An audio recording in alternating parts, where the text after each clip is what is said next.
అందరికీ నమస్కారం. ఈరోజు మనం కొత్తగా మరొకసారి 5 ఫింగర్స్ గురించి తెలుసుకుందాం.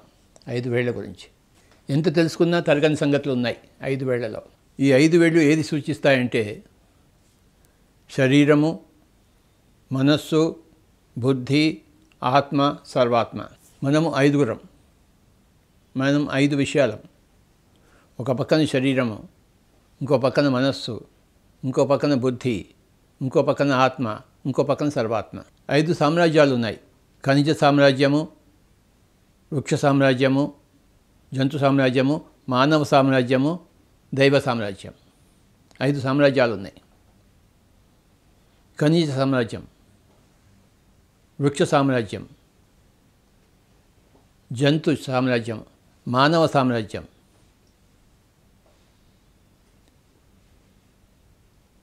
దివ్య సామ్రాజ్యం. 5 సామ్రాజ్యాలు ఉన్నాయి. ఖనిజ సామ్రాజ్యంలో శరీరం అంటూ లేదు. కానీ వృక్ష సామ్రాజ్యంలో శరీరం ఒకటి వస్తుంది. ఒక చెట్టు వస్తుంది, ఒక మొక్క వస్తుంది, దానికి ఒక విత్తనం ఉంటుంది.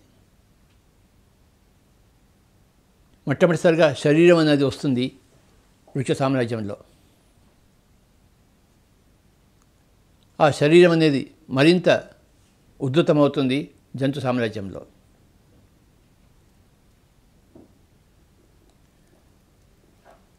మానవ సామ్రాజ్యంలో ఆ శరీరంతో పాటు ఒక మనసు కూడా వస్తుంది. వృక్ష సామ్రాజ్యంలో ఆ శరీరంతో ప్రాణం ఉంటుంది, స్వల్పమైన మనసు ఉంటుంది. జంతు సామ్రాజ్యంలో ఆ మనసు ఇంకొంచెం ఎక్కువ అవుతుంది. కానీ మానవ సామ్రాజ్యంలో ఆ మనస్సు స్థిరీకరించబడుతుంది. మనస్సు అనే పదార్థం నుంచి మానవుడు వచ్చాడు. వృక్ష సామ్రాజ్యంలో ప్రాణము, జంతు సామ్రాజ్యంలో ఆ ప్రాణంతో పాటు ఒక సూక్ష్మమైన మనస్సు కూడా ప్రారంభమవుతుంది. ఆ మనస్సు అనేది మానవ జన్మలో వచ్చేసరికి అది విశేషంగా విజృంభిస్తుంది. 5 సామ్రాజ్యాలు ఉన్నాయి. ఖనిజ సామ్రాజ్యము, వృక్ష సామ్రాజ్యము, జంతు సామ్రాజ్యము, మానవ సామ్రాజ్యము, మరి దివ్య సామ్రాజ్యం, దైవిక సామ్రాజ్యం. ఆ దైవిక సామ్రాజ్యం ఈ కంటికి కనపడదు, కానీ ఎన్నో లోకాలు ఉన్నాయి, కంటికి కనపడని లోకాలు. అవన్నీ వెలసి దైవిక సామ్రాజ్యం అవుతుంది.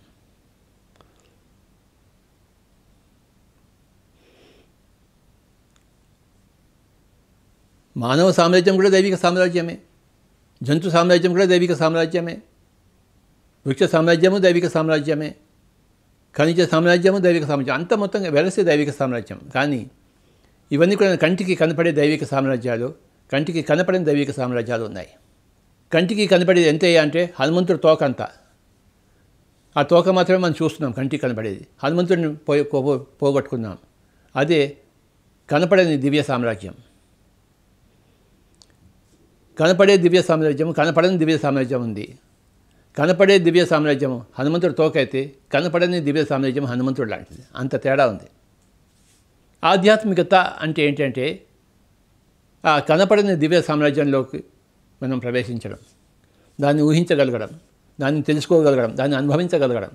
అప్పుడు మనం కంటికి కనపడే సామ్రాజ్యమే కాదు, కంటికి కనపడని సామ్రాజ్యం కూడా మనం భాగస్వాములం అవుతాం. ఖనిజ సామ్రాజ్యము, వృక్ష సామ్రాజ్యము, జంతు సామ్రాజ్యము, మానవ సామ్రాజ్యము, దివ్య సామ్రాజ్యం. మనకి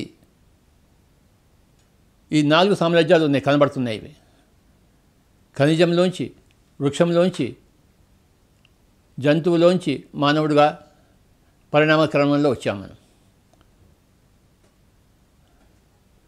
నువ్వు మానవుడు. ఇప్పుడు మానవుడికి ఉండవలసిన లక్షణాలు ఏంటంటే మనసుతో పాటు బుద్ధి. జంతువులకి ఏం బుద్ధి లేదు, అవసరం లేదు. అక్కడ చెట్లకి ఏం బుద్ధి అక్కర్లేదు, అవసరం లేదు. అక్కడ కానీ మానవుడికి బుద్ధి కావాలి, బుద్ధిజీవుడు అవ్వాలి. కేవలం మనస్సున్న జీవుడు కాదు. మనస్సుతో మానవుడైతే బుద్ధితో బుద్ధుడవుతాడు.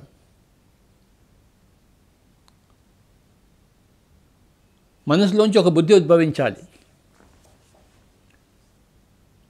పంకిలంలోంచి ఒక పంకజం వచ్చినట్టు ఆ మానవుడిలో బుద్ధి రావాలి.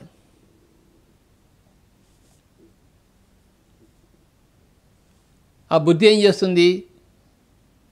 నిన్ను ఆ కనపడిన దివ్య సామ్రాజ్యం వైపు తీసుకెళ్తుంది. బుద్ధి రెండింటి మధ్యలో ఉంది. మనసు మధ్య, ఆత్మ మధ్య ఉంది బుద్ధి. ఈ బుద్ధి అనేది మనసుకి దారి కంట్రోల్ చేస్తుంది, బుద్ధి అనేది ఆత్మ కూడా దారి తీస్తుంది. దాని పేరే బుద్ధి.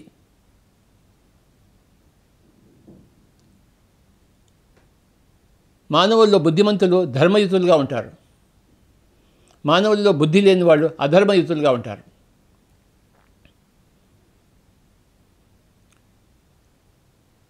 మానవుల్లో రెండు రకాలు, బుద్ధి ఉన్నవాళ్ళు, బుద్ధి లేనివాళ్ళు. అందరూ మానవులే, కానీ మానవుల్లో విశేషంగా రెండు రకాలు, బుద్ధి లేనివాళ్ళు, బుద్ధి ఉన్నవాళ్ళు. బుద్ధి అంటే ఏమిటి?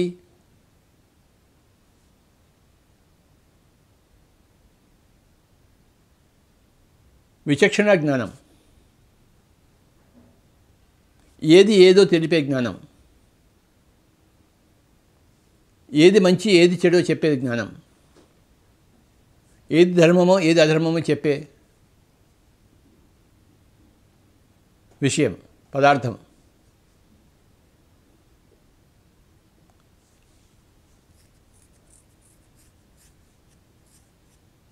మానవుడు బుద్ధిమంతుడు కావాలి. బుద్ధిమంతమైన జంతువు మనకి ఎక్కడా లేదు. ఏ జంతువులోనూ బుద్ధి ఉన్న ఆవు, బుద్ధి లేని ఆవు అని ఎక్కడ ఉంటుందా? బుద్ధి ఉన్న కోతి, బుద్ధి లేని కోతి అని ఎక్కడ ఉంటుందా? కానీ మానవుల్లో బుద్ధి ఉన్నవాళ్ళు, బుద్ధి లేని వాళ్ళు ఉన్నారు. బుద్ధి అనేది జంతువులను మానవులను విడదీస్తుంది. ఒకవేళ మానవుల్లో బుద్ధి లేకపోతే వాడు జంతువుతో సమానమే, ఒక పెద్ద జంతువుతో సమానం.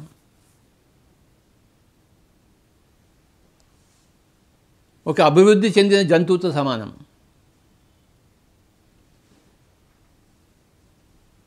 కానీ వాడు నిజమైన మానవుడు అనిపించుకోడు, ఎందుకంటే వాడికి బుద్ధి లేదు. వాడికి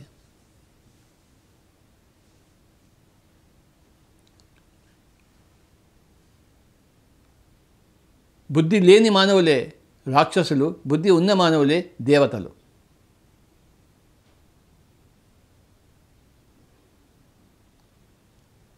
మానవుల మనసులోంచి ఒక బుద్ధి రావాలి. మానవ జన్మలో వచ్చిన తర్వాత మనం బుద్ధిమంతులం కావాలి.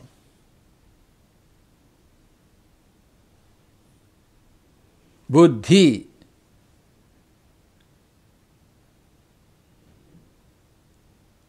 ఒక తెలివితేటలు, ఒక ఎరుక,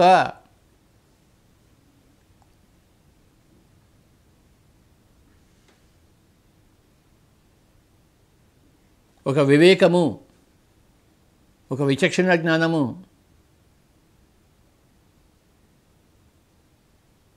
ఇవన్నీ వెలిసి బుద్ధి అనబడుతుంది.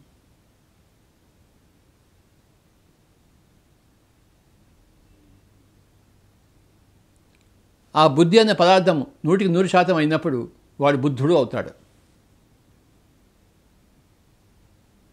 మనస్సు శాతం 90, బుద్ధి శాతం 10,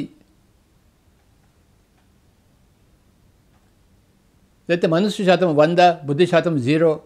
అక్కడి నుంచి మొదలవుతుంది మానవుడు. ఆ 0 నుంచి బుద్ధి శాతం పెరుగుతూ పోతుంటుంది. 100 0 నుంచి 90 10, 80 20, 70 30, 60 40, మనస్సు 50, బుద్ధి 50, తర్వాత మనస్సు 40, బుద్ధి 60, తర్వాత మనస్సు 30, బుద్ధి 70, మనస్సు 20, బుద్ధి 80, మనస్సు 10, బుద్ధి 90, మనసు 0, బుద్ధి 100 అయినప్పుడు బుద్ధుడు అవుతాడు. అంటే గౌతమ బుద్ధుడు అన్నవాడు అక్కడ ఉన్నాడు అన్నమాట. మనసు 0, బుద్ధి 100. అంటే బుద్ధి యొక్క వికాసం ఎంత జరిగింది చూడండి.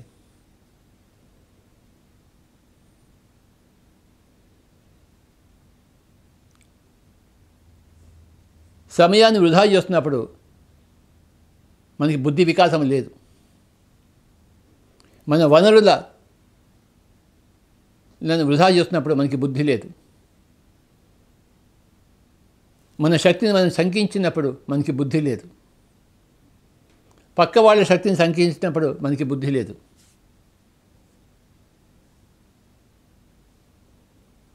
దైవాన్ని అన్ని చోట్ల చూడకపోతే మనకి బుద్ధి లేదు.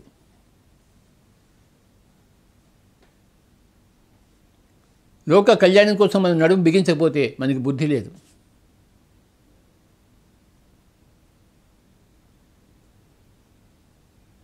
ఎలాంటి పరిస్థితుల్లో ఉన్నా మనం ఆనందంగా లేకపోతే మనకి బుద్ధి లేదు.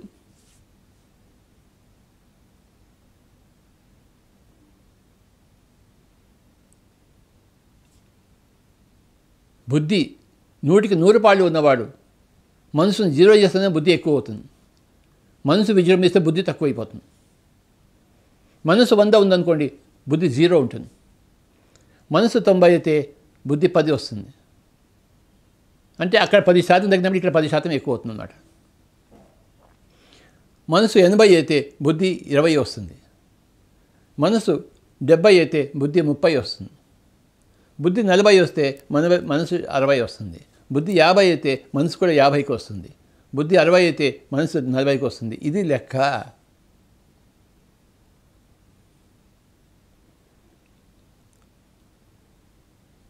మనసు 100, బుద్ధి 0 ఉన్నప్పుడు మన జ్ఞానేంద్రియాలు మనస్సుకి లోబడిపోయి ఉంటాయి. కానీ బుద్ధి 100, మనసు 0 అయినప్పుడు మన జ్ఞానేంద్రియాలు బుద్ధికి లోబడి ఉంటాయి, మనసుకు లోబడవు. ఎందుకంటే మనసు లేదు అక్కడ. అదే మనసును జయించడం అంటే అర్థం.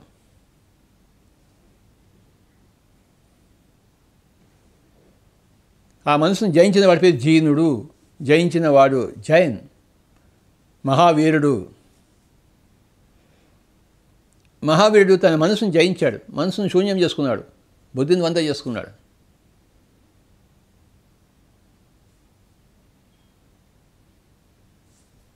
మనస్సు, బుద్ధి, శరీరము, మనస్సు, బుద్ధి, ఆత్మ, సర్వాత్మ. ఈరోజు మనం ఈ బుద్ధి గురించి తెలుసుకుంటున్నాం. ఈ బుద్ధి అంటే ఇటువైపు 2 వేళ్ళు, ఇటువైపు 2 వేళ్ళు మధ్యలో ఉంది. బుద్ధి మధ్యవేలు అంటే ఏంటి? ఎప్పుడు మిడిల్ పాత్లో ఉండడం, మధ్యస్థంగా ఉండడము. ఇటు ఊగకపోవడము, అటు ఊగకపోవడము. ఊగినా మళ్ళీ వెంటనే మధ్యలోకి రావడం. ఊగడం సహజము, కానీ మధ్యలోకి రావడం బుద్ధిమంతుడు. దుఃఖానికి కృంగిపోవడము, సుఖానికి పొంగిపోవడము, మానానికి పొంగిపోవడము, అవమానానికి కృంగిపోవడము, ఇది మానవ లక్షణము. కానీ బుద్ధిమంతుడి లక్షణము దేనికి కృంగిపోడు. ఇటు ఊగడు, అటు ఊగడు. ఎంత అవమానం వచ్చినా సహిస్తాడు. అందులోంచి పాఠాలు నేర్చుకుంటాడు. చిత్తప్రజ్ఞుడు అవుతాడు. వాడు బుద్ధిమంతుడు. ఈ సృష్టి మనకి ఎన్నో ఇస్తుంది, ఎన్నో అవమానాలు ఇస్తుంది. ఎందుకు ఇవ్వదు? అంటే మన బుద్ధిని పెంచడం కోసం, మన బుద్ధిని సక్రమంగా ఉంచుకోవడం కోసం మనకి ఒక చక్కని ఆపర్చునిటీ ఇస్తుందన్నమాట. ప్రతి పరిస్థితుల్లోనూ మనం బుద్ధిమంతుడుగా ఉండాలి. మనసుతోనూ ఉండవచ్చు, లేకపోతే బుద్ధితోనూ ఉండవచ్చు. చాయిస్ మంది.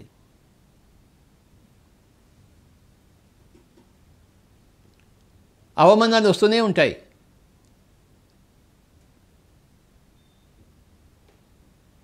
ఒక్క క్షణం కూడా వృధా చేయకూడదు. బుద్ధిమంతుడైన వాడు ఒక్క క్షణం కూడా వృధా చేయడు, ఒక్క మాట కూడా వృధా చేయడు, ఒక్క ఆలోచన కూడా వృధా చేయడు. అంటే 100కి 100 పాళ్ళు బుద్ధి ఉన్నవాడు. 100కి 99 పాళ్ళు కాదు, 100కి 100 పాళ్ళు. వాడు బుద్ధుడు.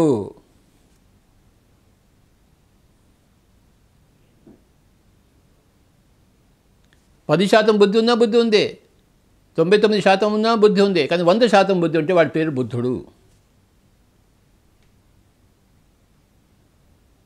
ఒక్క క్షణం కూడా వృధా చేయడు, ఒక్క మాట కూడా వృధా చేయడు.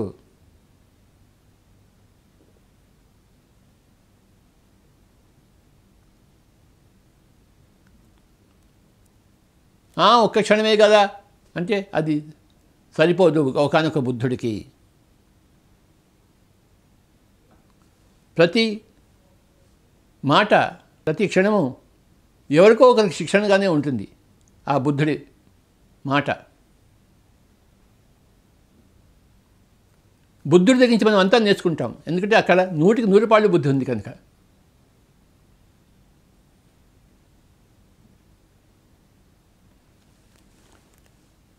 దీన్ని కృష్ణుడు భగవద్గీతలో ఒక శ్లోకంలో చెప్పాడు.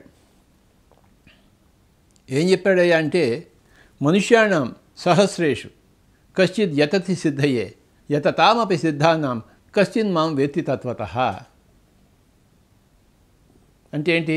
మనుష్యాణం సహస్రేషు, వేల కొద్ది మనుషుల్లో, లక్షల కొద్ది మనుషుల్లో, కోట్ల కొద్ది మనుషుల్లో,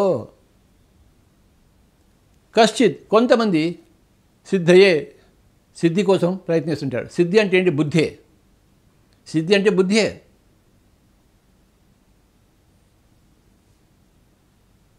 వినాయకుడికి 2 భార్యలు ఉన్నారు, వాళ్ళ భార్యల పేరు సిద్ధి, బుద్ధి.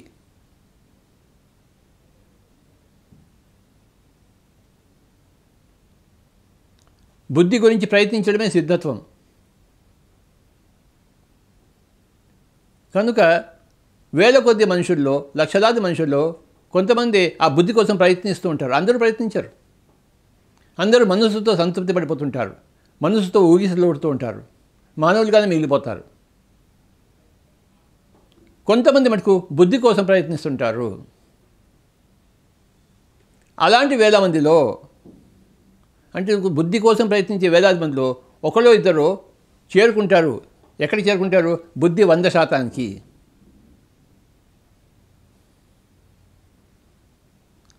బుద్ధి 0 నుంచి 10 చేసుకుంటూ, 10 నుంచి 20 చేసుకుంటూ, 20 నుంచి 30 చేసుకుంటూ, 30 నుంచి 40 చేసుకుంటూ, 40 నుంచి 50 చేసుకుంటూ, 50 నుంచి 60 చేసుకుంటూ, 70కి పోతూ, 80కి పోతూ, 90కి పోతూ, 99కి పోతూ, 100 చేసుకున్నప్పుడు వాడు బుద్ధుడు.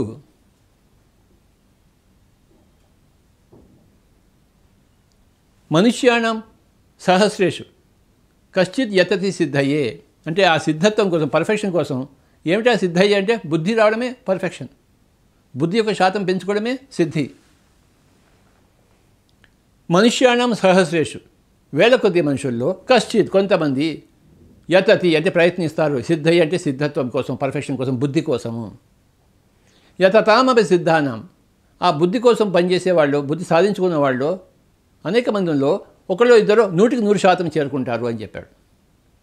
ఎందుకు మనకి బుద్ధుడు ఆరాధ్య దైవం అయ్యాడు? ఆయనకి 100కి 100 పాళ్ళు సంపాదించుకున్నాడు. ఆయన ఎలా సంపాదించుకున్నాడు? దాన్ని లక్ష్యంగా పెట్టుకున్నాడు ఆయన. మనం పెట్టుకుందామా?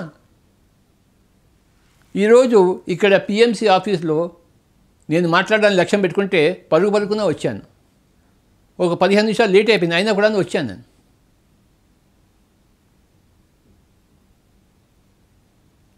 ఎందుకు వచ్చాను ఇక్కడికి?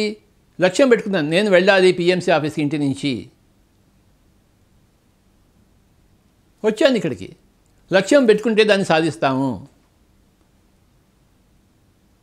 కొన్ని రోజులు ఇటు అటు అయినా, కొన్ని క్షణాలు ఇటు అటు అయినా, కొన్ని యుగాలు ఇటు అటు అయినా లక్ష్యం ఉన్నది. ఏమిటా లక్ష్యం అంటే? బుద్ధిమంతుడు కావాలి, బుద్ధుడు కావాలి.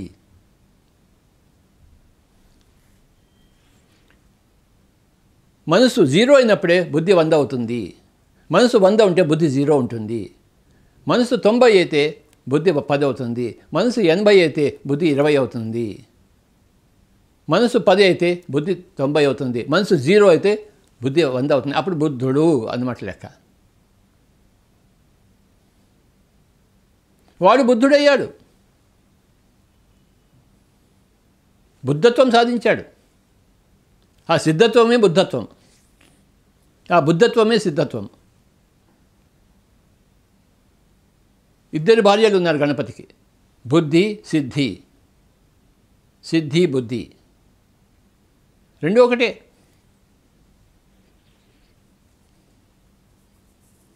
బుద్ధే సిద్ధి, సిద్ధే బుద్ధి.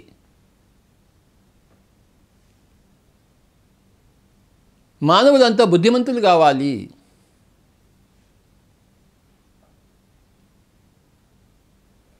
మనసు మీద జయం సాధించాలి. జీనుడు కావాలి, జైనుడు కావాలి, మహావీరుడు కావాలి. అది మహావీరుడు.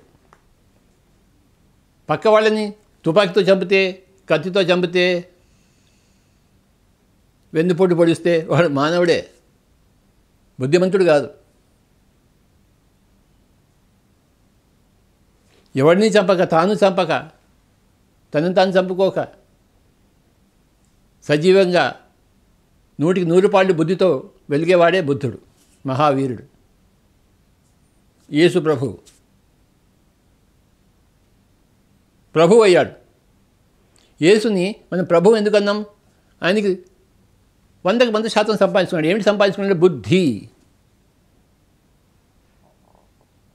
ఎన్నో జన్మల కింద నుంచి ఆయన మొదలుపెట్టాడు.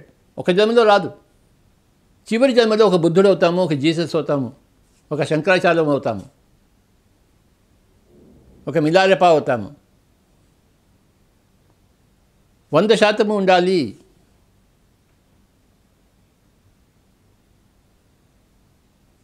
బుద్ధి 0 నుంచి బుద్ధి 100 కావడం కోసం 100 జన్మలు కనీసం లక్షణంగా పడుతుంది. 400 జన్మలు పడతాయి. బుద్ధి లేని వాడికి 1000 జన్మలు కూడా పట్టచ్చు.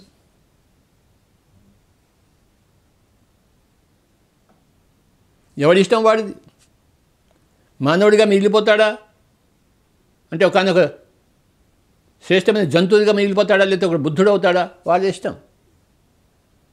ఎవరిష్టం వాళ్ళది,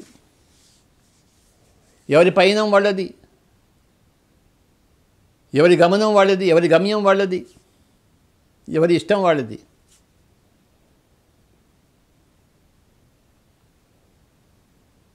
నేను బుద్ధుడిని కావాలనే కోరిక ఉండాలి మనకి. అప్పుడు బుద్ధుడు అవ్వడానికి ప్రయత్నిస్తాం.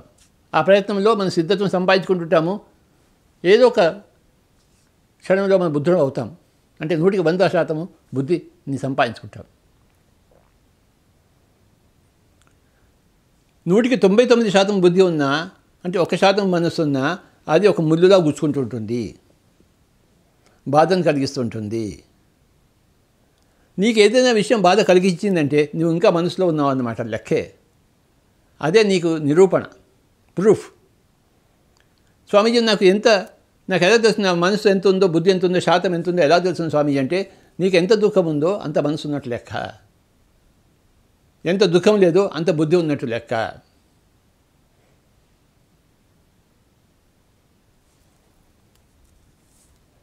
అందరితో బాగానే ఉంటాడు స్వామి, కానీ ఒక మనిషి మటుకు నన్ను దుఃఖపెడుతుంటాడంటే నీకు ఇంకా ఆ ఒక్క మనిషితోనే అక్కడ మనసు ఉంది, అక్కడ నీకు బుద్ధి లేకుండా పోయింది.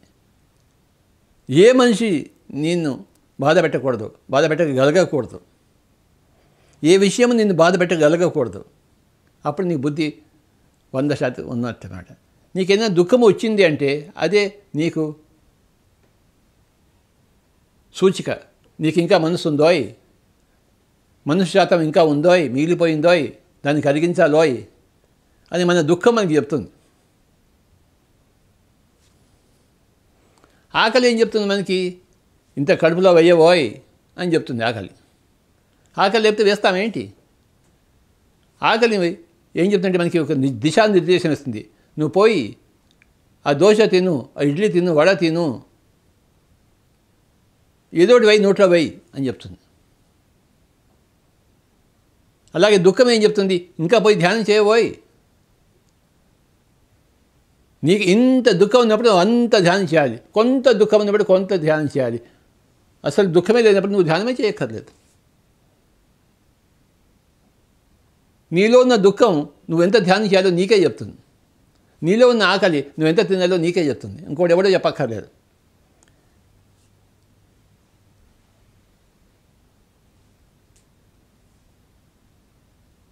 కుంతీదేవి తన 5 కొడుకులకు భోజనం పెట్టేటప్పుడు సగం పక్కన పెడుతుంది, మిగతా సగం నలుగురికి ఇస్తుంది, ఒక సగం ఏమో భీముడికి ఇస్తుంది. ఎందుకంటే భీముడికి అంత ఆకలి ఉంటుంది. వండిన దాంట్లో సగం భీముడికి, మిగతా దాంట్లో నలుగురికి 4 పాలు చేసి 5గురికి ద్రౌపదితో సహా 5గురికి పెడుతుంది కుంతీదేవి. భీముడికి సగభాగం ఇచ్చేస్తుంది. అంటే భీముడికి అంత ఆకలి ఉంటుంది. వాడి శరీరం పెద్దది, వాడి ఆకలి పెద్దది, వాడి భోజనము పెద్దదే. ఎంత ఆకలి ఉంటే అంత భోజనం చేస్తాం, ఆకలి లేకపోతే ఎందుకు భోజనం చేస్తాం? అలాగే ఎంత దుఃఖం ఉంటే అంత ధ్యానం చేస్తాము. దుఃఖమే లేకపోతే ధ్యానం ఎందుకు? నా దగ్గరికి వస్తారు, స్వామీజీ మేము దుఃఖం భరించలేకుండా ఉన్నాము, మా కారు యాక్సిడెంట్ అయిపోయింది, మా అమ్మగారు చనిపోయారు, మా నాన్నగారు చనిపోయారు, నా పిల్లలు చనిపోయారు, నేను ఒక్కడే మిగిలిపోయాను, కారులో అందరూ చనిపోయారు స్వామీజీ, యాక్సిడెంట్ అయిపోయింది స్వామీజీ, ఇంకా నా బతుకెందుకు స్వామీజీ, అంత దుఃఖంలోనే ఉన్నాను స్వామీజీ. అంటే 100కి 100 పాళ్ళు దుఃఖంలో ఉన్నాడు. అంటే 100కి 100 పాళ్ళు మనసుతోనే ఉన్నాడు, బుద్ధి లేదు అక్కడ. అంత దుఃఖంలో ఉన్నాడంటే అంత మనసుతో ఉన్నాడు, ఇంత కూడా బుద్ధి లేదని చెప్పేసి. అప్పుడు అలాంటి వాళ్ళకి మనం ఏం చెప్తాము? నిజమైన ఆయన, మీ అమ్మగారు చనిపోయారు, నాన్నగారు చనిపోయారు, మీ పిల్లలు చనిపోయారు, నువ్వు మిగిలిపోయావు, నువ్వు ధ్యానం చేయి. ఇంకా నువ్వు ఎంత దుఃఖంలో ఉన్నావో అంత ధ్యానం చేయి, అంత బుద్ధిని సంపాదించుకో, అంత బుద్ధిమంతుడుగా. నువ్వు ధ్యానం చేయలేదనుకో, అలా మానవుడిగానే మిగిలిపోతావు, మనసుతోనే ఉండిపోతావు. మనసు తగ్గాలి, బుద్ధి పెరగాలి. మనస్సు అనేది పంకిలము, బుద్ధి అనేది పంకజము. పంకిలంలో పంకజము, మానవత్వంలో బుద్ధత్వము, దైవత్వము.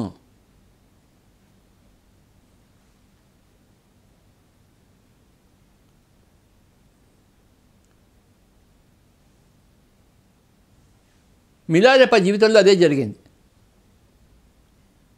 ఆయన బంధువులు వీళ్ళ ఆస్తులంతా లాగేసుకున్నారు.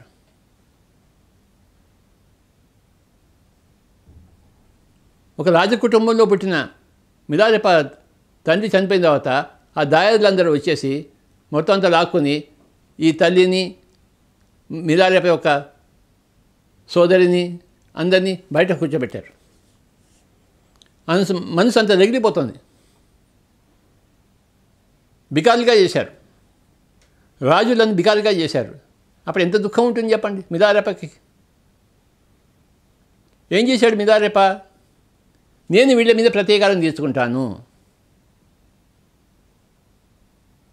నా దుఃఖానికి వీళ్ళంతా కారణమయ్యారు, మా ఆశనంతా కొల్లగొట్టారు, మమ్మల్ని వీధి పాలు చేశారు. ఆ మిలారెప్పకి ఒకటే లక్ష్యం, వీళ్ళని నేను సర్వనాశనం చేయాలి. అప్పుడు ఏం చేశాడు? ఒక మాంత్రికుడి దగ్గరికి వెళ్ళాడు, బ్లాక్ మెజిషియన్ మిలారెప్ప.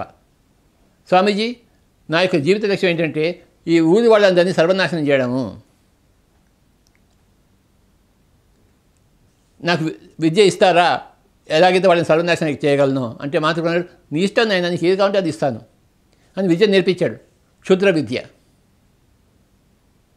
ఆ ఉపాసన చేశాడు, ఆ మంత్రం జపించాడు. మంత్రంతో శక్తులు వస్తాయి కదా, మంత్రంతో జపించాడు. అందులో సిద్ధహస్తుడయ్యాడు. ఆ క్షుద్ర విద్యలో వెళ్ళాడు, తన ఊరి పొరి మీదకి వెళ్ళాడు. వాళ్ళంతా హాయిగా జీవిస్తున్నారు, మిగతా వాళ్ళందరూ కూడాను పార్టీ చేసుకుంటున్నారు. ఈయన ఏం చేశాడంటే పెద్ద భీభత్సాన్ని తెప్పించాడు. తన మంత్రశక్తితో ఆకాశం బద్దలై మొత్తం అంతా వరదలు వచ్చి మొత్తం ఊరంతా కొట్టుకుపోయింది. అందరూ హాహాకారాలు చేశారు.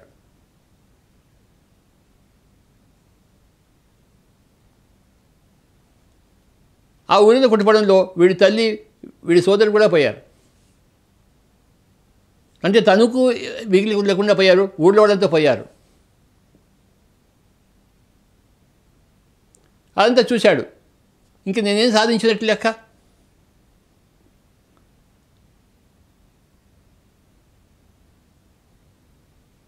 పగ తీర్చుకున్నాడు కానీ దుఃఖంలోంచి బయటకు రాలేదు, ఇంకా దుఃఖంలో ఉన్నాడు. ఏమిటి ఎన్ని పాపాలు చేశానా అని చెప్పేసి ఆ మిలారెప్ప మళ్ళీ బయలుదేరాడు ఒక సద్గురువుని వెతుక్కుంటూ. ఆ మిలారెప్ప అప్పుడు ఒక ఆయన దొరికాడు, మార్పా అనే అతను దొరికాడు. స్వామీజీ, నేను క్షుద్ర విద్యని అభ్యసించాను, ఎన్నో పాపాలు చేశాను, నా మనసుకి సుఖం లేకుండా పోయింది, అల్లల్లాడుతుంది నా మనస్సు, ఆ ప్రతీకారం తీసుకుంటే ఏ ఆనందం అనుభవిస్తాను అనుకున్న ఆనందం లేకుండా అయిపోయింది, శూన్యం అయిపోయింది, ఉన్నది కూడా పోయింది నాకు, మీరే నన్ను రక్షించాలి, మీరే నాకు ముక్తి మార్గం చూపించాలి, మిమ్మల్ని వెతుకుంటూ వచ్చాను అన్నాడు. ఓకే నాయన దా అని మార్పా చెప్పారు మిలారెపాన్. సరే కానీ నువ్వు మంచి స్థితిలో వచ్చావు, నాకు ఒక గుడి కట్టాలి, అక్కడ గుడి కడతావా అన్నాడు. తప్పకుండా కడతాను స్వామీజీ అన్నాడు. ఆ పెద్ద పెద్ద రాళ్ళు తీసుకొచ్చేసి ఆ మిలారెప అక్కడ గుడి కట్టడం మొదలుపెట్టాడు ఒక చోట పొలంలో.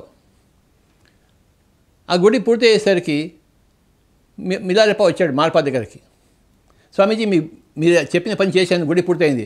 అవునా, సరే ఆ గుడిని విరక్కొట్టు అన్నాడు. గురువు చెప్పింది చేయాలి కదా. పోయి ఆ గురువుని విడగొట్టేశాడు. ఇప్పుడేం చేయాలి స్వామీజీ అన్నాడు. అటుపక్క ఉందే 1 కిలోమీటర్ అవుతుందా, అక్కడ ఈ రాళ్ళని తీసుకెళ్ళి అక్కడ గుడి కట్టు అన్నాడు. అవునా స్వామీజీ అని చెప్పేసి మళ్ళీ ఆ రాళ్ళన్నీ మోసుకుని వీపు మీద మోసుకుని, వీపు కరిగిపోతుంటే, వీపు నుంచి రక్తం కారుతుంటే ఆ రాళ్ళన్నీ మోసుకుని మళ్ళీ అక్కడికి వెళ్ళాడు. అక్కడ మళ్ళీ గుడి కట్టాడు. ఆ గుడి కట్టిన తర్వాత మళ్ళీ చెప్పాడు, స్వామీజీ మీరు చెప్పిన పని చేశాను. అవునా, ఆ గుడిని విరగొట్టు అన్నాడు. సరే విరగొట్టాడు. మళ్ళీ ఏం చేయాలి స్వామీజీ, ఇటుపక్క ఉన్నాడే, ఇటుపక్క ఇటువైపు కిలోమీటర్ అక్కడ పోయి రాళ్ళని పెట్టు, అక్కడ గుడి కట్టించు అని చెప్పాడు. ఇలా ఎన్నోసార్లు చేశాడు. ఇదంతా చూస్తోంది ఆ మార్పా గారి భార్య. ఎందుకు స్వామీజీ మీరు ఆ పాపం ఆ పిల్లవాడిని అంత శిక్ష పెడుతున్నారు, ఎందుకంత క్షోభ పెడుతున్నారు, ఇదేనా మీరు చేయవలసింది అని భార్య నడితే, నువ్వు నోరు ముందు కూర్చొని నీకేం తెలియదు, నీకు నా విషయంలో నువ్వు జోక్యం చేసుకోమాక అని చెప్పాడు.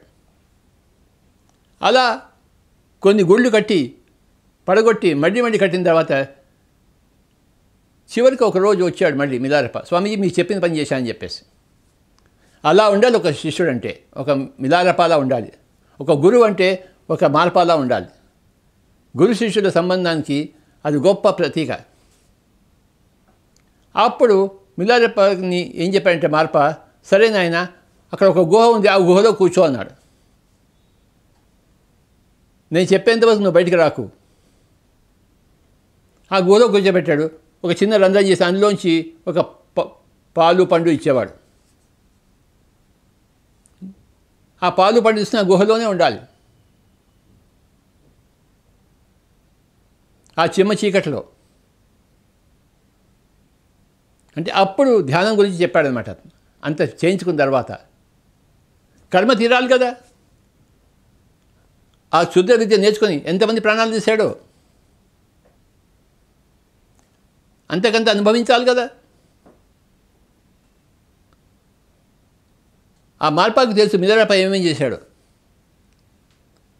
దాన్ని పరిహారం ఏంటో అని తెలుసు. అంత చేయించాడు. అంత అనుభవించిన తర్వాత అప్పుడు ధ్యానం నేర్పించాడు.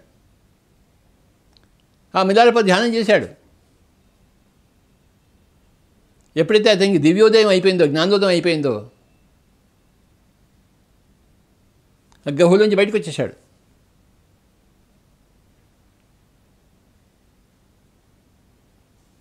తన ప్రాంతానికి వెళ్ళిపోయాడు. అక్కడ అందరికీ ధ్యానం చెప్పడం మొదలుపెట్టాడు. ఎంత స్థాయికి చేరుకున్నాడంటే అంటే మిలారెప గాలిలో ఎగిరేవాడు. ఆ చుట్టుపక్కల ప్రజలంతా గాలిలో అలా మిలారెప పోవడం చూశాడు, హనుమంతుడిలాగా. ఆయన ఏం తినేవాడంటే ఆ పర్వతాల మీద ఉండే నాచు ఉంటుంది, నాచుని తినేవాడు. ఆయన నాచుని తిని ఆయన శరీరం అంతా పచ్చగా అయిపోయింది. ఆ పచ్చగా ఉన్న శరీరంతో అలా తిరిగేవాడు ఆకాశంలో. అంటే అంత గొప్ప స్థాయికి వెళ్ళాడు. మిలారెప ఒక్క జన్మలో ఎక్కడి నుంచి ఎక్కడికి వెళ్ళాడు చూడండి. బుద్ధి 0 నుంచి బుద్ధి 100కి వెళ్ళాడు ఒకటే ఒక జన్మలో. మిలారెప యొక్క జీవితము గొప్ప తార్కాణం, గొప్ప స్ఫూర్తి మన అందరికీ.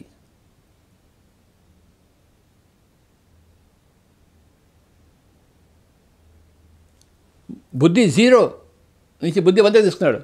అంటే క్షుద్ర విద్య అందరిని చంపడం, తన మంత్రశక్తితో ఊరినంతా సర్వనాశనం చేయడం, అది బుద్ధి జీరో కాకపోతే ఇంకేంటది? అరే బాబా, అపకారికి ఉపకారం చేయాలి, అది బుద్ధి. అపకారికి అపకారం చేసేవాడు బుద్ధి లేనివాడు. ఉపకారికి ఉపకారం చేయాలి.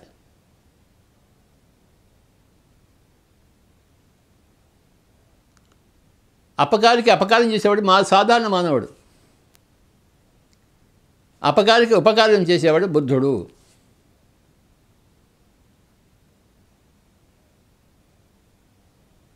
అపకారం ఎవరైనా నీకు చేశాడంటే వాడు దేంతో చేస్తున్నాడు? వాడి మనసుతో వాడు చేస్తున్నాడు. వాడికి మళ్ళీ నువ్వు అపకారం వస్తే నీ మనసు కూడా అందులోనే ఉంది. తేడా ఏముంది? వాడికి నీకు తేడా ఏముంది? అపకారికి అపకారం చేస్తే వాడికి నీకు ఏం తేడా ఉంది? అపకారికి నువ్వు ఉపకారం చేసావనుకో, అప్పుడు వాడికి నీకు తేడా ఉంది. అంటే వాడు మానవుడు, నువ్వు బుద్ధుడు అయ్యావు. నిరంతర ఉపకారమే, ఎక్కడా అపకారం అనేది లేదు.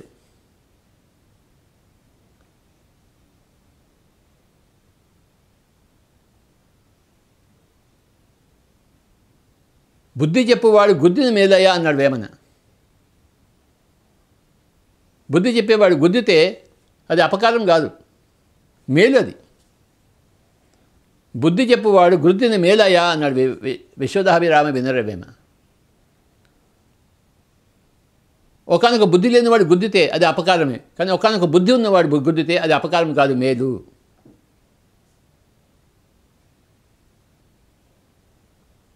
బ్రహ్మజ్ఞానికి బ్రహ్మహత్యాపాతకం లేదన్నారు ఇందుకోసమే. బ్రహ్మజ్ఞానికి బ్రహ్మహత్యాపాతకం లేదు. బుద్ధి ఉన్నవాడు గురుదిన మేలయ. కృష్ణుడి చేతిలో శిశుపాలు చదివితే వాడికి మేలయ.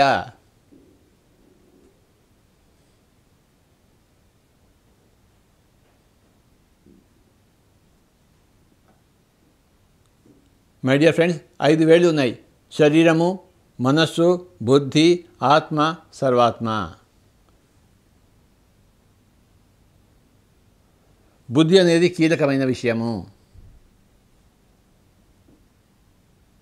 బుద్ధి ద్వారా ఏం చేస్తామంటే మనస్సు మీద జయం సంపాదిస్తాము. బుద్ధి అనేది ఆత్మ యొక్క ప్రాపకం పొందుతుంది. బుద్ధి 100 అయినప్పుడు మనం ఆత్మగా మిగులుతాము, రాజిల్లుతాము. బుద్ధి ఉంటేనే ధ్యానం చేస్తాము. ధ్యానం ద్వారానే బుద్ధి యొక్క వృద్ధి వస్తుంది. బుద్ధి అన్న సిద్ధి అన్న రెండు ఒకటే. ప్రతి విషయంలోనూ మన బుద్ధి కావాలి. తినే విషయంలో, మాట్లాడే విషయంలో, చూసే విషయంలో, సంచరించే విషయంలో, కలిసిమెలిసి ఉండే విషయంలో, సమయం వృధా చేయకుండా ఉండే విషయంలో, ఒక్క క్షణం కూడా వృధా చేయకూడదు.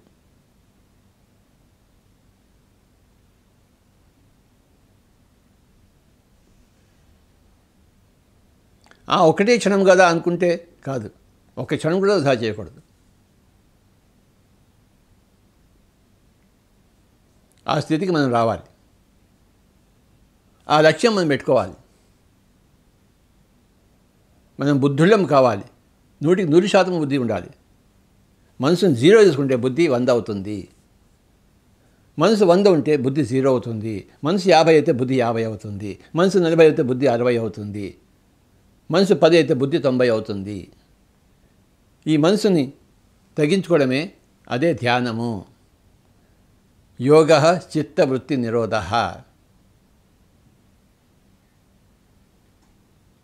అందుకే అందరికీ ధ్యానం అవసరము. ఎందుకయ్యా ధ్యానం అవసరం అంటే తలకనొప్పి పోవడానికి, క్యాన్సర్ పోవడానికి కాదు, నువ్వు బుద్ధిని సంపాదించుకోవడం కోసము, నీ మనసు మీద నువ్వు జయం సంపాదించడం కోసము,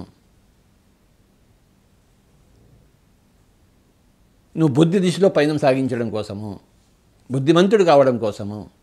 అందుకోసం ధ్యానము. నేను ఎందుకు ధ్యానం చేయాలి స్వామీజీ అంటారు. నాయనా, నువ్వు బుద్ధిమంతుడు కావాలి, అందుకోసం చేయాలి నాయన. నాకు ఇప్పుడు బుద్ధి లేదా అంటాడు. నీకు బుద్ధి లేదు నాయన, ఉంది అనుకుంటున్నావు నువ్వు, బుద్ధి లేదు నీకు. నీ దగ్గర ఉంటే అది నేను చూడగలిగితే నేను ఎందుకు లేదని చెప్తాను?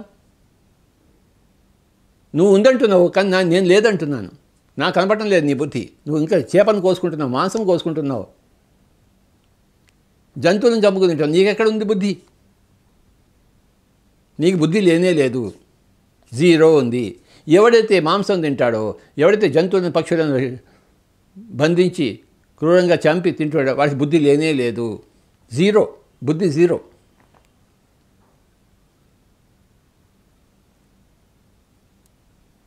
నీకే బుద్ధి ఉంటే ఆ జంతువుని ఎందుకు చంపుతావు? వంకాయ తింటావు, ఆలుగడ్డ తింటావు, అంతేకాని జంతువుని తినవు, ఆ మేకని కోడిని తినవు. నువ్వు తింటున్నావు అంటే నీకు బుద్ధి లేదన్నమాట, జీరో. అదే లెక్క,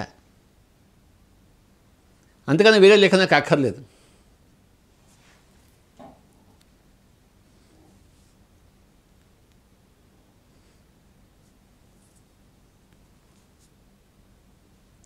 నువ్వు మగవాడి వేయండి ఆడవాడి మీద అత్యాచారం చేస్తుంటే నీకు బుద్ధి లేదంటాడు లెక్క. బుద్ధి ఉంటే ఎందుకు అత్యాచారం చేస్తావు?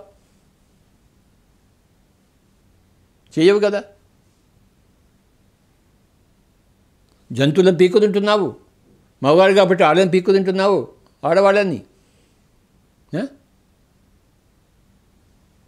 పిల్లలు నీ ప్రాపర్టీ అనుకుంటున్నావు. ఏది నీకు బుద్ధి లేదు. నీకు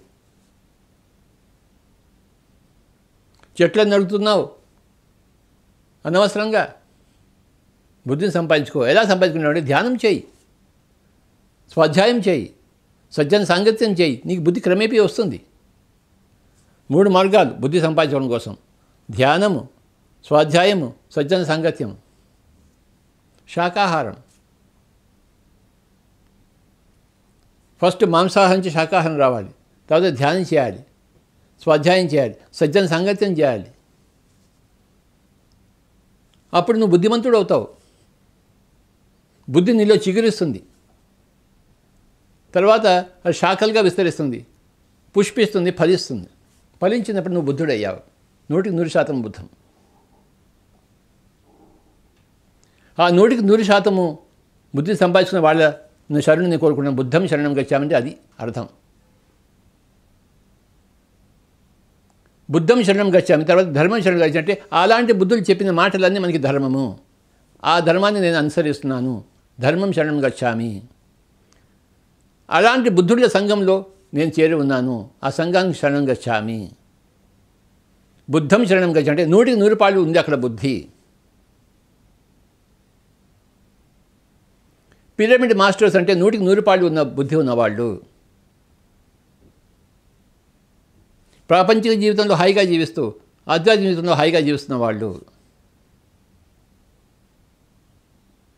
ప్రాపంచిక జీవితం మానసిక సన్యాసం తీసుకొని వాళ్ళు. ఎంత కష్టాలు ఉన్నా, ఎన్ని నష్టాలు ఉన్నా ప్రాపంచిక జీవితంలో చిరునవ్వుతో జీవించేవాళ్ళు. తన చుట్టుపక్కల అందరూ చస్తున్నా కూడా ఎవరు చావటం లేదని తెలుసుకుని ఉన్నవాడు. ఎందుకంటే అందరూ ఆత్మ పదార్థాలు.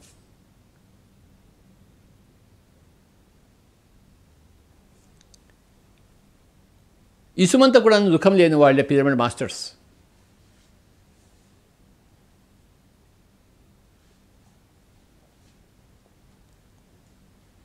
వాళ్ళని ఎన్ని కష్టాలు ఆవహించినా, వాళ్ళు ఎన్ని నష్టాల్లో ఉన్నా వాళ్ళు మటుకు చిరునవ్వుతూనే ఉంటారు. ఎందుకంటే బుద్ధిమంతులు. 100% ధ్యానం చేశారు, 100% బుద్ధి సంపాదించుకున్నారు. 10% ధ్యానం చేస్తే 10% బుద్ధి వస్తుంది, 20% ధ్యానం చేస్తే 20% బుద్ధి వస్తుంది, 100% ధ్యానం చేస్తే 100% బుద్ధి వస్తుంది. ఆ బుద్ధే సిద్ధి. బుద్ధి ద్వారా ఒక్క క్షణం కూడా వృధా చేయము, ఇంకోళ్ళ సమయం కూడా వృధా చేయనీయము.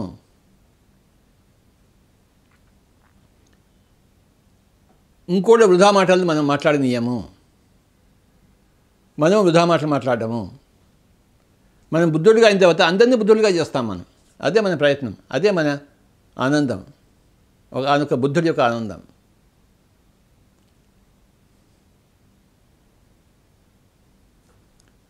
ఐదు ఉన్నాయి: శరీరము, మనస్సు, బుద్ధి, ఆత్మ, సర్వాత్మ.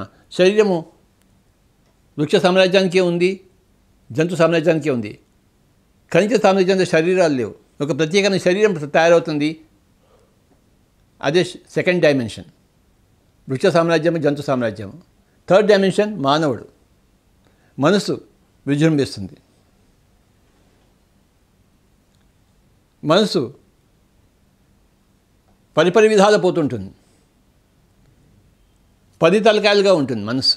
ఒక తలకాయ కాదు, 10 తలకాయల రావణాసురుడు, అసురుడు. ఆ మనసు అనేది అసురత్వం, బుద్ధి అనేది సురత్వం. మానవ సామ్రాజ్యంలో అసురులు సురులు, మెల్లిమెల్లిగా అసురత్వం పోయి సురత్వం వస్తూ ఉంటుంది. ఎన్నో జన్మలు పడుతుంది. కేవలం మనసుతో జీవించేవాళ్ళు అసురులు, బుద్ధితో జీవించేవాళ్ళు సురులు. ఈ సురులకి అసురులకి ఎప్పుడు కొట్లాటలు ఉంటూనే ఉంటాయి, రాక్షసులకి దేవతలకి. అదే మన పురాణాలు చదువుతున్నాం. ఎన్నోసార్లు రాక్షసులు దేవతలను తరిమి కొట్టారు, ఎన్నోసార్లు దేవతలు రాక్షసులను తరిమి కొట్టారు. అలా సాగుతూనే ఉంది. అది సృష్టిలో అనాదిగా అనంతంగా సాగుతూనే ఉంటుంది. సుర అసుర యుద్ధాలు. ఎవడు అసురుడు అంటే సురుడు కానివాడు అసురుడు. ఎవడు సురుడు అంటే బుద్ధిమంతుడైన వాడు సురుడు. బుద్ధి లేని వాళ్ళే అసురులు. సుర అసుర సంవాదము, యుద్ధము ఎప్పుడు జరుగుతూనే ఉన్నాయి సృష్టిలో.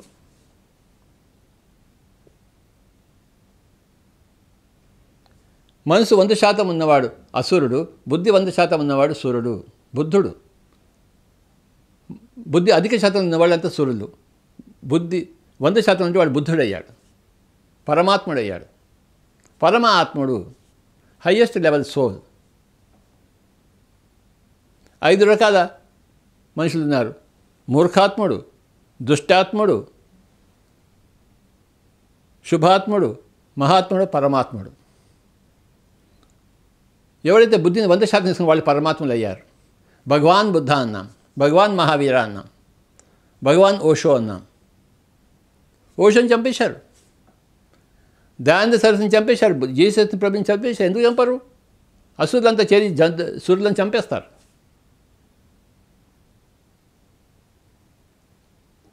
అసురులకి సురులకి పచ్చగడ్డి వేస్తే బగ్గుమంటుంది.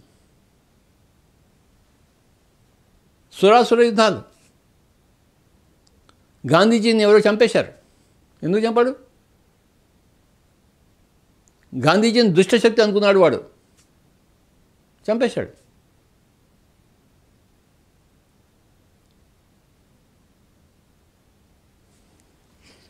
ఐదు రకాల మనుషులు ఉన్నారు. మూర్ఖాత్ముడు అంటే కేవలం శరీరం నేనే అనుకున్నవాడు. దుష్టాత్ముడు మనసులో విజృంభించాడు. శుభాత్ముడు బుద్ధిని వికసింపజేసుకునేవాడు. మహాత్ముడు బుద్ధి 100% దగ్గరగా అయిపోయాడు. పరమాత్ముడు బుద్ధి 100% అయిపోయాడు. పరమాత్ముడు. మనుష్యానాం సహస్రేషు కశ్చిద్ యతతి సిద్ధయే యతతామపి సిద్ధానాం కశ్చిన్ మాం వెత్తి తత్వతః. వేల కొద్ది మనుషుల్లో కొంతమంది బుద్ధి కోసం ప్రయత్నిస్తారు. అలాంటి బుద్ధి కోసం ప్రయత్నించే వాళ్ళు కొంతమంది పరమాత్ములు అవుతారు. అంటే 100% బుద్ధి సంపాదించుకుంటారు. మూర్ఖాత్ముడు నేను కేవలం శరీరం అనుకుంటున్నాడు. అంటే వాడు ఒక జంతువుతో సమానం, ఒక వృక్షంతో సమానం. దుష్టాత్ముడు మానవుడిగా ఎదిగాడు కానీ అసురుడిగా అయిపోయాడు. శుభాత్ముడు సూర్యుడు అయ్యాడు. మహాత్ముడు పరమాత్ముడి దగ్గరగా చేరాడు. పరమాత్ముడు అయ్యాడు. Highest level soul. మూర్ఖాత్మ, దుష్టాత్మ, శుభాత్మ, మహాత్మ, సర్వాత్మ. గాంధీజీ గారు మహాత్ముడైన తర్వాత మళ్ళీ 1953లో ఇంకో జన్మ తీసుకున్నాడు. ఇంకో జన్మలో వాకింగ్ అయ్యాడు ఆయన. మళ్ళీ మన మెంగళూరులో, కర్ణాటక రాష్ట్రంలో మెంగళూరులో ఒక దగ్గర అజ్జా అని చెప్పేసి ఒక మహాత్ముడుగా పెట్టి ఆయన అంతా ధ్యానమే చేశాడు. ఒక 10 సంవత్సరాల కింద శరీరం వద్ద పెట్టేశాడు. పరమాత్ముడు అయిపోయాడు ఆయన. ఎవరికి తెలియదు ఆ సంగతి. ఆ ఆశ్రమంకి నేను వెళ్ళొచ్చాను. అజ్జా అనే ఆశ్రమం. ఆయన అంతకుముందు జన్మలో ఆయన మహాత్మా గాంధీ గురించి మహాత్ముడు అయ్యాడు. ఈ జన్మలో పరమాత్ముడు అయ్యాడు. పక్క వాళ్ళకి తెలిసే నువ్వు పరమాత్ముడు ఏమిటి? నీకు నువ్వు గ్రహించుకున్నావు అంతా, అది పరమాత్ముడు అయ్యావు. నువ్వు పరమాత్మ అయ్యావు. ఎవరైనా కావాలంటే మెంగళూరుకి, కర్ణాటక రాష్ట్రంలో మెంగళూరుకి 30 కిలోమీటర్ల దూరంలో అజ్జా ఆశ్రమం ఒకటి ఉంటుంది. అక్కడ మీరు వెళ్ళి రండి. అక్కడ మీకు తెలుస్తుంది. అంటే గాంధీజీ గారి తదుపరి జన్మది. మహాత్ముడిగా అయిన తర్వాత పరమాత్ముడిగా కావడం కోసం జన్మ. ఎందుకు కాడైనా బ్రహ్మాండంగా అవుతాడు. మహాత్ముడు పట్టుబడితే పరమాత్ముడు కాలేడా? మూర్ఖాత్ముడు పట్టుబడితే దుష్టాత్ముడు అవుతాడు. దుష్టాత్ముడు పట్టుబడితే శుభాత్ముడు అవుతాడు. శుభాత్ముడు పట్టుబడితే మహాత్ముడు పట్టుబడితే పరమాత్ముడు అవుతాడు. పట్టుబట్టాలి. దేనికి పట్టుబట్టాలి? మన నెక్స్ట్ స్టెప్కి వెళ్ళడం కోసం మనం పట్టుబట్టాలి. నువ్వు మూర్ఖాత్ముడు అయితే నువ్వు కేవలం శరీరం మనసును సంపాదించుకో. అది వాడికి నెక్స్ట్ స్టెప్. మనసును సంపాదించుకున్నవాడు బుద్ధిని సంపాదించుకోవాలి. బుద్ధిని సంపాదించుకున్నవాడు ఆత్మను తెలుసుకోవాలి. ఆత్మను తెలుసుకున్నవాడు సర్వాత్మలో తత్వాన్ని సంపాదించుకోవాలి. పరమాత్ముడు కావాలి. మూర్ఖాత్ముడు, దుష్టాత్ముడు, శుభాత్ముడు, మహాత్ముడు, సర్వాత్ముడు. మూర్ఖాత్ముడు, దుష్టాత్ముడు వాడికి అది ప్రగతి. అది ప్రగతి. అది దుర్గతి కాదు, అది ప్రగతి. కానీ పరంపరగా ఆ దుష్టాత్ముడు శుభాత్ముడు అవుతాడు. పరంపరగా శుభాత్ముడు మహాత్ముడు అవుతాడు. పరంపరగా మహాత్ముడు పరమాత్ముడు అవుతాడు. ఎవరైనా అవుతారు, అందరూ అవుతారు. గాంధీజీ గారు ఆయన ధ్యానం చేయలేదు, ఒక్కటే ఆయనకి తక్కువైపోయింది. మిగతా అన్నీ బాగానే ఉన్నాయి ఆయనకి. ఆ ధ్యానం కోసం ఇంకో జన్మ ఎత్తాడు, ఆయన సంపాదించుకున్నాడు. అలాగే పిరమిడ్ మాస్టర్లు అందరూ ధ్యానం కోసం వచ్చిన వాళ్ళే. గత జన్మలో మహాత్ములుగా ఉన్నవాళ్ళే, ఈ జన్మలో పరమాత్మలు కావడం కోసం ధ్యానం కోసం వచ్చిన వాళ్ళే, సంపాదించుకున్న వాళ్ళే పిరమిడ్ మాస్టర్స్ అందరూ. మిమ్మల్ని మీ ఇంట్లో గుర్తించక్కర్లేదు, పక్కవాడు గుర్తించక్కర్లేదు, మీరు కానీ పరమాత్మలు అయ్యారు. ఎవరైతే ధ్యానాన్ని నేర్చుకున్నారో, ధ్యానాన్ని సాధన చేశారో, ధ్యానాన్ని బోధిస్తున్నారో, ధ్యానాన్ని ప్రచారం చేసిన వాళ్ళంతా గొప్ప పరమాత్మను కాక ఇంకెలా ఉంటారు? పిరమిడ్ స్పిరిచువల్ సెరమనీలో ఎంతమంది పరమాత్మలు ఉన్నారో లెక్కే లేదు. ఏమిటి ఆ పరమాత్మ తత్వం అంటే? ధ్యానం నేర్చుకోవడము, ధ్యానం సాధన చేయడము, ధ్యానం నేర్పిస్తుండడము, ధ్యానం ప్రచారం చేస్తుండడం. ఇదే పరమాత్మ తత్వము. ఆ ప్రచారంలో ఉన్నప్పుడే పరమాత్మ అయ్యావు. పిరమిడ్ మాస్టర్లు అందరూ గొప్ప పరమాత్మలు నాకు తెలుసు.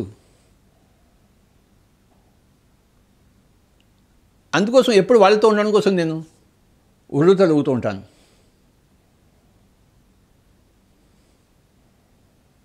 నేను ఒక పరమాత్మని అయ్యాను, నాకు తోటి పరమాత్మలు అందరూ కావాలి. నా సంఘం నాకు కావాలి కదా, నా పరివారం నాకు కావాలి, నా కుటుంబం నాకు కావాలి కదా. ఎవరి కుటుంబం ఎవరికి అక్కర్లేదు, అందరి కుటుంబాలు అందరికి కావాలి. నాది పరమాత్మల కుటుంబం.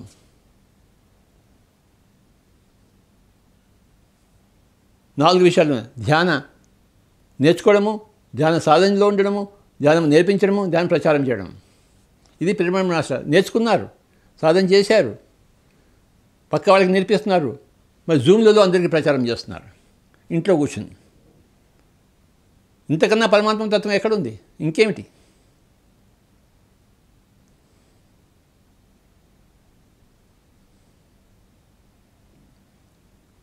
పరమాత్మలైన పిరమిడ్ మాస్టర్స్ అందరికీ నమస్కారాలు చేస్తూ, 100కి 100 బుద్ధిత్వంతో ఉన్న విరాజిస్తున్న పిరమిడ్ మాస్టర్స్ అందరికీ నమస్కారం చేసుకుంటూ, ఆ మార్గంలో ఉన్న మిగతా పిరమిడ్ మాస్టర్స్ అందరికీ నమస్కారాలు చేస్తూ,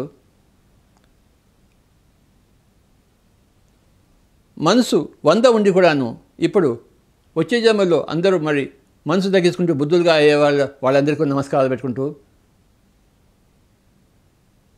మూర్ఖాత్ములుగా ఉన్న వాళ్ళు దుష్టాత్ములు కూడా కావాలని నమస్కరించుకుంటూ, అందరి ప్రగతి కావాలని నమస్కరించుకుంటూ, బుద్ధి అనే మధ్యవేలు, మిడిల్ పాత్. సంసారం శరీరంతో మనసుతో ఉండడం అంటే సంసారము, ఆత్మతో సర్వాత్మ ఉండడం నిర్వాణము. ఈ బుద్ధి అనేది 2 చోట్ల ఉండాలి. బుద్ధి అనేది మధ్య మార్గము, మిడిల్ పాత్. ఏంటో మిడిల్ పాత్ అంటే ఇటు మనసుతో అటు శరీరంతోనూ ఉంటాము, ఇటు ఆత్మతో సర్వాత్మతో కూడా ఉంటాము. దాని పేరు బుద్ధి. ఇటువైపు 2 వేళ్ళు, ఇటువైపు 2 వేళ్ళు, మధ్య వేలు బుద్ధి. అన్నిటికన్నా పొడుగ్గా ఉండే వేలు బుద్ధి. శరీరంతోనూ ఉంటాము, ఒకనొక వృక్షంలో ఒకనొక జంతువులా ఉంటాము, మనసుతో ఉంటాము, ఒకనొక మానవుడిగా ఉంటాము, మరి ఆత్మగా ఉంటాము, ఒకనొక సూర్యుడిగా ఉంటాము, మరి సర్వాత్మతో ఉంటాము, ఒకనొక పరమాత్మగా ఉంటాము. మై డియర్ ఫ్రెండ్స్,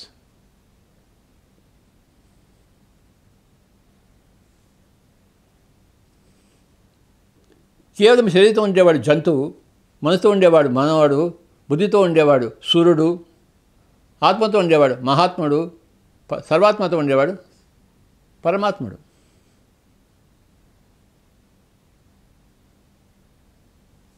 ధ్యానం అన్నది ముఖ్యము, అందరికీ కావాల్సింది. ధ్యానం ద్వారానే సకల సమస్యలు పరిష్కరించబడతాయి. శరీరం యొక్క సమస్యలు, మనసు యొక్క సమస్యలు, బుద్ధి యొక్క సమస్యలు, ఆత్మ యొక్క సమస్య, ఆత్మకి సమస్యమే ఉండదు. శరీరానికి, మనసుకి, బుద్ధికి సమస్యలు ఉంటాయి, ఆత్మకి సమస్యలు ఉండవు. సమస్య రహితం. ఇంకా సర్వాత్మ సంగతి చెప్పాలా? సృష్టికర్త. పరమాత్మగా అయినవాడు సృష్టికి ప్రతి సృష్టి చేస్తుంటాడు. పిరమిడ్ కడుతూ ఉంటాడు.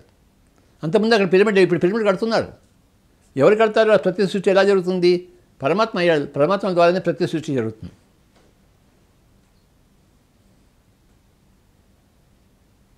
మనం ఎందుకు పిరమిడ్ కడుతున్నాము? మనం ఆ సృష్టికర్తతో సరి సమానం. ఏమీ లేని చోట మనం పంటలు పండిస్తున్నాం, పిరమిడ్ కడుతున్నాం, ధ్యాన కేంద్రాలు స్థాపిస్తున్నాం.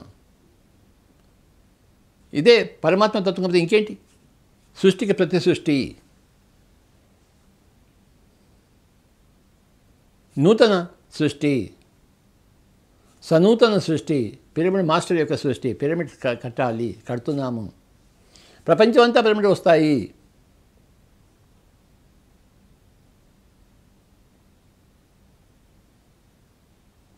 పిరమిడ్ మాస్టర్లు అందరికీ నమస్కారం చేస్తూ ఒక 5 నిమిషాలు ధ్యానం చేద్దాం. హాయిగా కూర్చున్నాం. మానవులందరూ, అసురులుగా ఉన్న మానవులందరూ సురులు కావాలని మనం కోరుకుంటూ, సంకల్పిస్తూ, సురులుగా ఉన్న వాళ్ళందరూ మహాత్ములు కావాలని, మహాత్ములుగా ఉన్న వాళ్ళంతా పరమాత్మలు కావాలని మనం కోరుకుంటూ,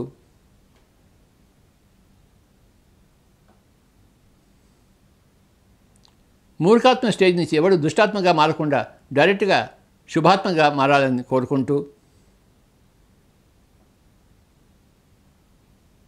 దుష్టాత్మగా ఎవరు ఉండకుండా కర్మని మూట కట్టుకోకుండా ఉండాలని కోరుకుంటూ, మూర్ఖాత్మ నుంచి డైరెక్ట్గా శుభాత్మకి ఎగబాకాలని కోరుకుంటూ ఒక 5 నిమిషాలు ధ్యానం చేద్దాం.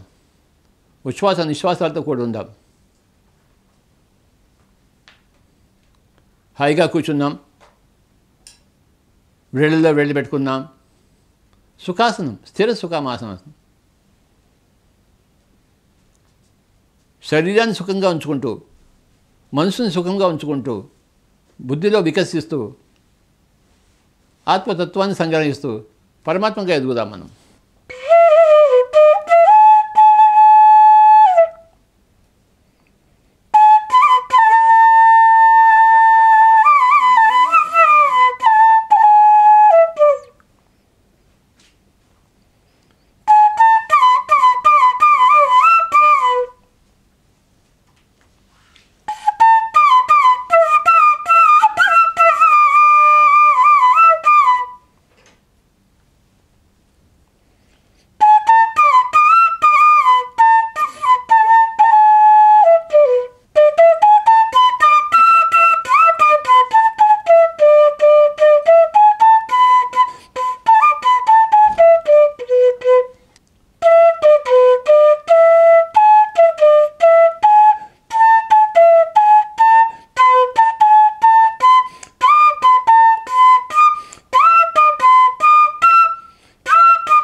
ఆఖరి 1 నిమిషం.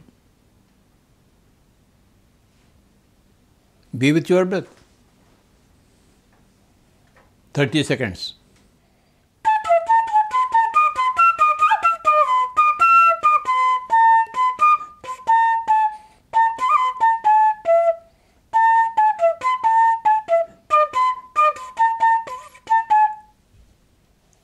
Ten seconds.